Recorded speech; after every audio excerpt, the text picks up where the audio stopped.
हालामनि रायजोफ्रा इउपिपिएलनो मानि थाखाय भट होनांगौ बिनि थाखाय जोंनि गोबां दैदेनगिरिफ्रा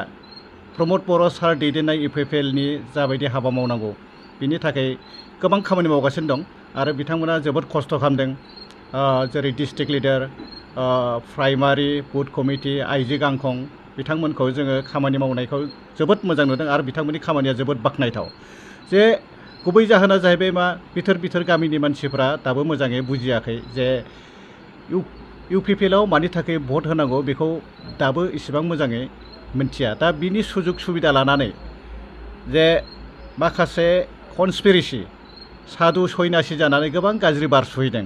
आरो बिथांमोना ओरैबायदि परिबेसखौ गाज्रि खालामनो नागिरदों जे जौ लोंहोनाय दाउ बयलार बेदर बायनानै जे मोनसे ग्रुप जाहोनानै आल'सना बिल'सना खालामनानै जे इउपिपिएलनि फिल्डखौ माखासे नस्थ' खालामनो हागोन बिनि मोनसे कनस्पिरेसि बिथांमोना प्लेनिं खालामदों नाथाय बे जाफुंनाय नङा जे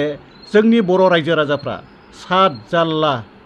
ओरैबायदि दुखु खस्थ' खालामनानै बेयाव रायजो जानाय सुबुंफ्रा गोदो माखासे थैलांबाय जानो हागौ जे बिथांमोना जेब्ला हाग्रा दानजेनो फरेस्टजों जुजिनांदों आरो मैदेरजों जुजिनांदों गोबां सात जाल्ला दुखु खस्थ'नि गेजेरजों बे हाखौ मोननाय बेनिखायनो एबार जिथुनिखि इउपिपिएलनि जिथुनिखि थांखि जिथुनिखि सिमा बाउन्डारि बारायहोनाय बे खामानिया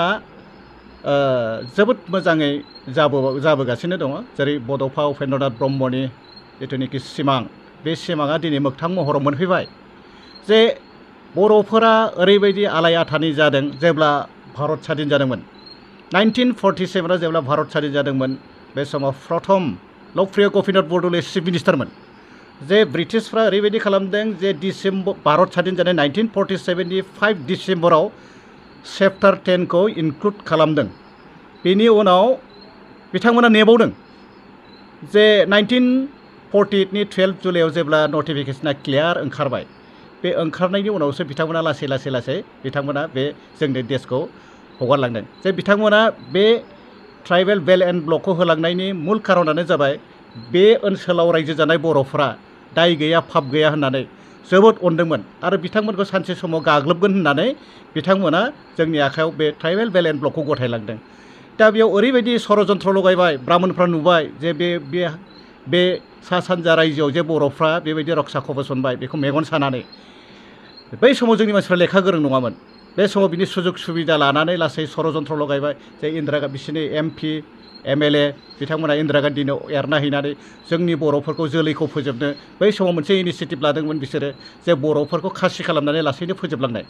जोंनि बर'फोरखौ ओरैबायदि अयथासार खालामदों रिदौ गंसे फैसा 80 थाखा होनानै बै समनि जोंनि बर' सुबुंफोरखौ बिथांमोना फारसेनिफ्राय खासि खालामनाय बे इनिसियेटिभखौ लादोंमोन नाथाय जोबोद दुखुगोनां बाथ्रा बे समाव जोंनि लिडार दंमोन खनकेसर नार्जारी बिथाङा जोंनि बर' समाजखौ बा जोंनि बर' माहारिखौ फोजोबनो नागिरदों जे जों जन्थुना बेबायदि खासि खालामजानो होननानै बिथाङा हाइकर्टआव केस होदों केस होनायनि उनावसो बे बुस्थुआ बन्द जादों जे ओरैबायदि प्लेनिंजों जोंखौ नासयबोदोंमोन दा बैफोर जारिमिनखौ जोंनि बे बर' रायजो राजा आइ आफा बिदा फंबायमोना बावनो नाङा आरो बे जोंनि बिनि जिथुनिखि ग्रेजिं लेन्ड भिजिआर बेफोराव गासैबो बिसोरो फिलाप खालामफैजोबदों मानो होनबा जोंनि मानसिफ्रा बे समाव गोरों गैयामोन मण्डल मजादार हाकिम कानानगु गासिबो लेन्डनि अफिसारफ्रा गुबुनारिमोन बेनि थाखायनो जों बेयाव जोंनि बेल्ट एन्ड ब्लकखौ लासै बे जिथुनिखि टिएसपि एरिया बे टिएसपि एरिया अटिएसपि जानायनि खारना बेनो दा बिनि उनाव जोंनि बर'फ्रा हा गैजायै हा खमायनानै हा गोदान लानो गोनां जादों जेरै बिश्वनाथ गहपुर सनितपुर बेफोर जायगायाव हाग्रा दानफिननो गोनां जादों दा गोबां सम रायजो जानायनि उनाव सात जाल्ला सात गाथोन बारनायनि उनाव बे बुस्थुखौ जोंनि लिडारफ्रा जोंनि माहारियारि आफादफ्रा बे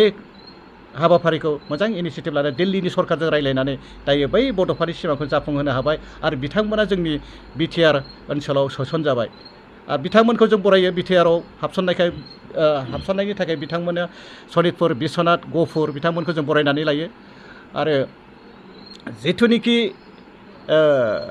फैगौ 22 तारिखनि जिथुनिखि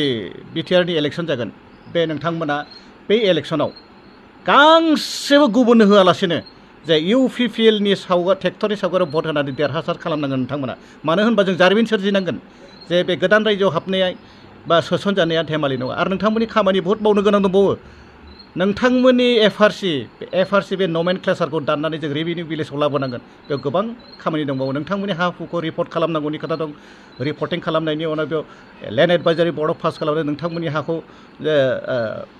मियादि खालामनायनि खामानि दं गोबां खामानि दंबावो आरो बाउन्डारि डिमार्केसन समस्ति दानाय बेफोरबायदि गोबां खामानि दंबावो आं दिनै बेखिनिखौ बुंनानै एसेयावनो दोनथ'बाय आरो रादाबाव दान्दिसे सम होनायनि थाखाय जोबोद साबायखर देग्लाय बोसोरनि 2025 बोसोरनि जितु बिसायख'थि राजखान्थि हान्जानि फोसावदिं मेलाव जोङो साननै हरनै थाहैदोंमोन बिश्वनाथ जिल्लायाव बिथांमोनहा जोंजों गोबां दोलै नोगोरै लोब जोंजों ओंखारनानै गोबां सुखु दुखु रायलायदों आरो जों फोरमायदों जे प्रमद बर' सार दैदेननाय UPPL सरकारनो भटखौ मानो होनांगौ बे गासिबो जोङो बिनि जारिमिनखौ जेला जों बुंफोरनानै होयो बिथांमोनहा जोबोद खुसि जादों जाहोना जाहैबाय जाय समस्याखौ लानानै बर'फ्रा 1986 निफ्राय आन्दलन खालामनानै मोननै एकर्ड जालांदों मोनथाम एकर्ड जाफैदों बेवहाय 2093 आरो 2003 आव BTC एकर्ड जादों बे मोननै एकर्डआवबो बिथांमोनहा बड'लेण्ड रायजोआव थानो होनब्लाबो खुथार गाबबाबो थानो मोनाखैमोन नाथाय प्रमद बर' सारनि दैदेननायाव 27 जानुवारियाव BTR जिल्ला एकर्ड जायो बे समाव बिश्वनाथ सनितपुर गहपुरखौ बिटिआरआव सोसननाय जाबाय होननानै दिल्ली गभर्नमेन्टजों आसाम गभर्नमेन्टजों जेला सावरायनाय बाथ्राफोरखौ जों जेला थन्न रोखा बिथांमोननो जों फोरमायो अब्ला बिथांमोना जोबोद गोजोननाय मोनदों आरो जि राजनितिक हान्जानि जि लिडारनि नेतानि दैदेननायाव दिनै बिटिआरआव हाबनो मोनबाय बिथांमोना जोबोद गोजोननाय मोनदों आरो बिथांमोना लोब ओंखारनानै जोंनि बे बुजायनायाव बुंदों जे खुनु राजनितिक हान्जाया दैदेनगिरिया जोंखौ सानसेबो बड'लेण्ड रायजोआव सोसननायनि लाहार फाहार बा गभर्नमेन्टजों रायलायनानै बेबायदि खुनु इनिशिएटिभ लायाखैमोन जि सरकारनि दैदेननायाव प्रमद सारनि दैदेननायाव जों दिनै बिटिआर बड'लेण्ड रायजोआव हाबनो मोनबाय थानो मोनबाय बिनि समान आरो मोजां खामानि मा दङ होननानै बिथांमोना बुंदों जे जोङो UPPL ट्रेक्टर पार्टिनि अनगायै जों गुबुन हान्जानो भटखौ होआ होननानै बुंदों बे जोबोद गोजोनथाव बिथांमोननि फोरमायनाया आरो आसा खालामदों बिथांमोना बे बिश्वनाथ जिल्लानि 13,982 भटार्सफ्रा UPPL ट्रेक्टरनि सावगारियाव दोलै नोगोरै भट होनानै देरहाहोगोन होननानै बिथांमोना रोखा जोंनि सिगाङाव फोरमायदों आरो जों जोबोद गोजोननाय मोनदों।